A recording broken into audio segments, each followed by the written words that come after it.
अस्सलाम वालेकुम everyone, this is G2 exercise 6 question number 6। इसका पार्ट जी हमसे लास्ट वीडियो में गलत हो गया था, तो उसके लिए अपोलोजाइज।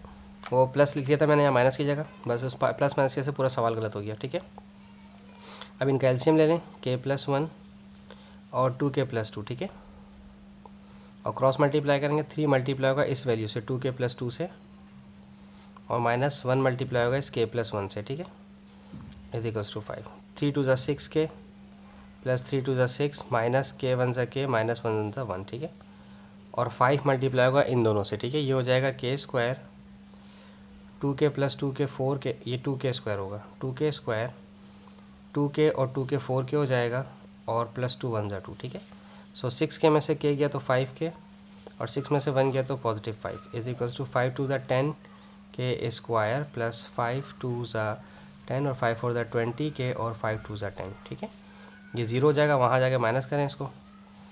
10k² में से तो कुछ नहीं जाएगा, 20k में से 5k गया तो प्लस का 15k, और 10 में से 5 गया तो 5। ठीक है, सो 10 5 = 50, एलसीएम लेंगे वो जो करते हैं मिडिल टर्म के लिए। 10 5 = 50, और 50 के फैक्टर बनाए जिन्हें प्लस करने पर 15 है, तो 10 5 = 50 और 10 + 5 15 ही होता है। ठीक है, यही इसकी मिडिल टर्म टूट जाएगी।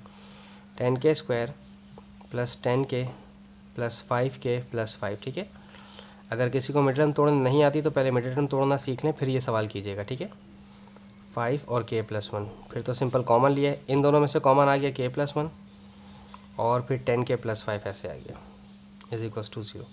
तो k के दो आंसर आएंगे हमारे पास यहाँ पे, एक आएगा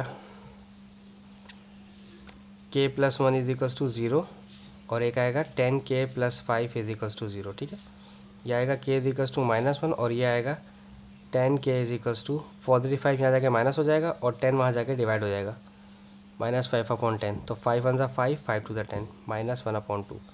k का आंसर -1/2 आ गया। Thank you.